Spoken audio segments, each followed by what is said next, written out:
ಸಮುವೇಲನ ಗ್ರಂಥದಿಂದ ವಾಚನ. ಅಧ್ಯಾಯ 20. ದಾವೀದ ಮತ್ತು ಯೋನಾತಾನರ ನಡುವೆ ಸಹಕಾರ. ದಾವೀದನು ರಾಮಾದ ಮಠದಿಂದ ತಪ್ಪಿಸಿಕೊಂಡು ಯೋನಾತಾನನ ಬಳಿಗೆ ಬಂದನು. ನಿನ್ನ ತಂದೆ ನನ್ನ ಪ್ರಾಣವನ್ನು ತೆಗೆಯಬೇಕೆಂದಿರುತ್ತಾರೆ. ನಾನೇನು ಮಾಡಿದೆ? ನನ್ನ ಅಪರಾಧವೇನು? ನಾನು ಅವರಿಗೆ ಮಾಡಿದ ದ್ರೋಹ ಯಾವುದು ಎಂದನು. ಯೋನಾತಾನನು ಅವನಿಗೆ, ಇದು ಎಂದಿಗೂ ಆಗಲೇಬಾರದು. ನಿನಗೆ ಮರಣವಾಗಕೂಡದು. ನನ್ನ ತಂದೆ ಚಿಕ್ಕ ಕಾರ್ಯವನ್ನಾಗಲಿ ದೊಡ್ಡ ಕಾರ್ಯವನ್ನಾಗಲಿ ನನಗೆ ತಿಳಿಸದೆ ಮಾಡುವುದಿಲ್ಲ. ಇಂಥ ಕಾರ್ಯವನ್ನು ನನಗೆ ಹೇಗೆ ಮರೆ ಮಾಡಿದ್ಯಾರು? ಇಲ್ಲ, ಇದು ನಿಜವಲ್ಲ ಎಂದು ಹೇಳಿದನು. ಅದಕ್ಕೆ ದಾವೀದನು, ನಿನಗೆ ನಾನು ಪ್ರೀತಿ ಪಾತ್ರನೆಂದು ನಿನ್ನ ತಂದೆಗೆ ಗೊತ್ತಿದೆ. ಆದುದರಿಂದ ಇದನ್ನು ಯೋನಾತಾನನಿಗೆ ತಿಳಿಸಿದರೆ ಅವನಿಗೆ ದುಃಖವಾಗುವುದೆಂದು ಮರೆ ಮಾಡುತ್ತಾರೆ. ನಿನ್ನ ಜೀವದಾಣೆ, ಸರ್ವೇಶ್ವರನ ಆಣೆ, ನನಗೂ ಮರಣಕ್ಕೂ ಒಂದು ಗೇಣು ಮಾತ್ರ ಅಂತರೆಂದು ಖಂಡಿತವಾಗಿ ಹೇಳಿದನು. ಆಗ ಯೋನಾತಾನನು ದಾವೀದನಿಗೆ, ನಾನು ನಿನಗಾಗಿ ಏನು ಮಾಡಬೇಕು ಹೇಳು, ಮಾಡುತ್ತೇನೆ ಎಂದನು. ಅದಕ್ಕೆ ದಾವೀದನು, ನಾಳೆ ಶುದ್ಧ ಪಾಡ್ಯಮಿ. ನಾನು ಅರಸರ ಪಂಕ್ತಿಯಲ್ಲಿ ಕುಳಿತು ಊಟ ಮಾಡಬೇಕಾಗಿರುವುದು. ನೀನು ಅಪ್ಪಣೆ ಕೊಟ್ಟರೆ ನಾನು ಈಗಲೇ ಹೋಗಿ ಮಾರನೆಯ ದಿನ ಸಾಯಂಕಾಲದವರೆಗೆ ಹೊಲದಲ್ಲಿ ಅಡಗಿಕೊಂಡಿರುವೆನು.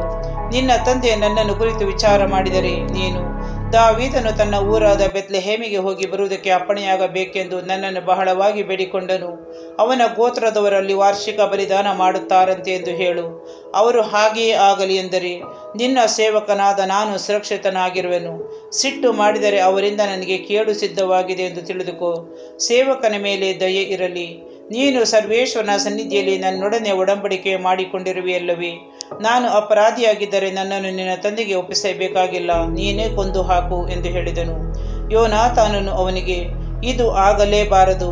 ನಿನಗೆ ನನ್ನ ತಂದೆಯಿಂದ ಕೇಡು ಸಿದ್ಧವಾಗಿದ್ದರೆ ಅದನ್ನು ನಿನಗೆ ನಾನು ತಿಳಿಸದಿರುವೆನೆ ಎಂದುಕೊಂಡನು. ದಾವೀದನು, ನಿನ್ನ ತಂದೆ ಬಿರು ನುಡಿಯಿಂದ ಉತ್ತರ ಕೊಟ್ಟರೆ ಅದನ್ನು ಯಾರ ಮುಖಾಂತರವಾಗಿ ನನಗೆ ತಿಳಿಸುವೆ ಎಂದು ಅವನನ್ನು ಕೇಳಿದನು. ಯೋನಾತಾನನು ಅವನಿಗೆ, ನಾವು ಅಡವಿಗೆ ಹೋಗೋಣ ಬಾ ಎಂದು ಹೇಳಿದನು. ಅವರಿಬ್ಬರು ಅಡವಿಗೆ ಹೋದರು. ಅಲ್ಲಿ ಯೋನಾತಾನನು ದಾವೀದನಿಗೆ, ಇಸ್ರೇಲ್ ದೇವರಾದ ಸರ್ವೇಶ್ವರನೇ ಸಾಕ್ಷಿ, ನಾನು ನಾಳೆ ಇಲ್ಲವೇ ನಾಡಿದ್ದು ನಿನ್ನ ವಿಷಯದಲ್ಲಿ ನನ್ನ ತಂದೆಯೊಡನೆ ಮಾತಾಡಿ ನಿನ್ನ ಮೇಲೆ ಅವರಿಗೆ ದಯೆಯುಂಟೆಂದು ಗೊತ್ತಾದರೆ ಕೂಡಲೇ ನಿನಗೆ ತಿಳಿಯಪಡಿಸುವೆನು. ನನ್ನ ತಂದೆ ನಿನಗೆ ಕೇಡು ಮಾಡಲು ಮನಸ್ಸು ಮಾಡಿದ್ದಾರೆಂದು ಗೊತ್ತಾದರೆ ಅದನ್ನೂ ನಿನಗೆ ತಿಳಿಸಿ ನೀನು ತಪ್ಪಿಸಿಕೊಂಡು ಸುರಕ್ಷಿತನಾಗುವ ಹಾಗೆ ನಿನ್ನನ್ನು ಕಳುಹಿಸಿ ಬಿಡುವೆನು. ಹಾಗೆ ಮಾಡದಿದ್ದರೆ ಸರ್ವೇಶ್ವರ ನನಗೆ ಏನು ಬೇಕಾದರೂ ಮಾಡಲಿ. ಅವರು ನನ್ನ ತಂದೆಯೊಂದಿಗೆ ಇದ್ದ ಹಾಗೆ ನಿನ್ನೊಂದಿಗೂ ಇರಲಿ. ನೀನು ಸರ್ವೇಶ್ವರ ಸ್ವಾಮಿಯನ್ನು ಸ್ಮರಿಸಿ ಜೀವಮಾನದುದ್ದಕ್ಕೂ ನನಗೆ ಕೃಪೆ ತೋರಿಸು. ನಾನು ಸತ್ತ ನಂತರ ನನ್ನ ಮನೆಯ ಮೇಲೂ ಶಾಶ್ವತವಾಗಿ ನಿನ್ನ ದಯೆ ಇರಲಿ. ಸರ್ವೇಶ್ವರ ನಿನ್ನ ಶತ್ರುಗಳನ್ನೆಲ್ಲ ಭೂಮಿಯಿಂದ ತೆಗೆದುಹಾಕಿದ ಮೇಲೂ ಅದು ನನ್ನ ಮನೆಯಿಂದ ಅಗಲದಿರಲಿ. ಅಗಲಿದರೆ ಸರ್ವೇಶ್ವರನೇ ಶತ್ರುಗಳ ಕೈಯಿಂದ ದಾವೀದನಿಗೆ ಮುಯ್ಯಿ ತೀರಿಸಲಿ ಎಂದು ಹೇಳಿ ಅವನ ಮನೆಯವರೊಡನೆ ಒಪ್ಪಂದ ಮಾಡಿಕೊಂಡನು. ತಾನು ದಾವೀದನನ್ನು ಸ್ವಂತ ಪ್ರಾಣದಂತೆ ಪ್ರೀತಿಸುತ್ತಾ ಇದ್ದುದರಿಂದ ಆ ಪ್ರೀತಿ ಸಾಕ್ಷಿಯಾಗಿ ಅವನಿಂದ ಪ್ರಮಾಣ ಮಾಡಿಸಿದನು. ಯೋನಾತಾನನು ದಾವೀದನಿಗೆ, ನಾಳೆ ಶುದ್ಧ ಪಾಡ್ಯಮಿ. ನಿನ್ನ ಸ್ಥಳ ಬರಿದಾಗಿರುವುದನ್ನು ಅರಸನು ಕಂಡು ನಿನ್ನ ವಿಷಯವಾಗಿ ವಿಚಾರಿಸುವನು. ನೀನು ಮಾರನೆಯ ದಿನದಲ್ಲಿ ಮೊದಲು ಅಡಗಿಕೊಂಡಿದ್ದ ಸ್ಥಳಕ್ಕೆ ಬೇಗ ಬಂದು ಅಲ್ಲಿನ ಕಲ್ಲು ಕುಪ್ಪೆಯ ಬಳಿಯಲ್ಲಿ ಕುಳಿತುಕೊಂಡಿರು. ನಾನು ಗುರಿ ಇಟ್ಟವನು ಎಂಬಂತೆ ಅದರ ಕಡೆಗೆ 3 ಬಾಣಗಳನ್ನು ಎಸೆದು ಕೂಡಲೇ ಅವುಗಳನ್ನು ತರುವುದಕ್ಕಾಗಿ ನನ್ನ ಆಳನ್ನು ಕಳುಹಿಸುವೆನು. ನಾನು ಅವನಿಗೆ, ಬಾಣಗಳು ಆಚೆ ಬಿದ್ದಿರುತ್ತವೆ, ಅವುಗಳನ್ನು ತೆಗೆದುಕೊಂಡು ಬಾ ಎಂದು ಹೇಳಿದರೆ ನೀನು ಬಾ. ಸರ್ವೇಶ್ವರನಾಣೆ, ಯಾವ ಕೇಡು ಸಂಭವಿಸದೆ ಸುರಕ್ಷಿತನಾಗಿರುವೆ. ಆದರೆ ಬಾಣಗಳು ಆಚೆ ಬಿದ್ದಿರುತ್ತವೆ ಎಂದು ಹೇಳಿದರೆ ಹೊರಟು ಹೋಗು. ನೀನು ಹೋಗುವುದೇ ಸರ್ವೇಶ್ವರನ ಚಿತ್ತ. ನಮ್ಮಿಬ್ಬರ ಒಪ್ಪಂದಕ್ಕೆ ಸರ್ವೇಶ್ವರ ಸ್ವಾಮಿಯ ನಿತ್ಯ ಸಾಕ್ಷಿಯಾಗಿರುವರು ಎಂದನು. ದಾವೀದನು ಅಡವಿಯಲ್ಲಿ ಅಡಗಿಕೊಂಡನು. ಅರಸನು ಶುದ್ಧ ಪಾಡ್ಯಮಿಯ ದಿವಸ ಪದ್ಧತಿಯ ಪ್ರಕಾರ ಗೋಡೆಯ ಬಳಿಯಲ್ಲಿ ಇರುವ ತನ್ನ ಆಸನದ ಮೇಲೆ ಭೋಜನಕ್ಕೆ ಕುಳಿತುಕೊಂಡನು.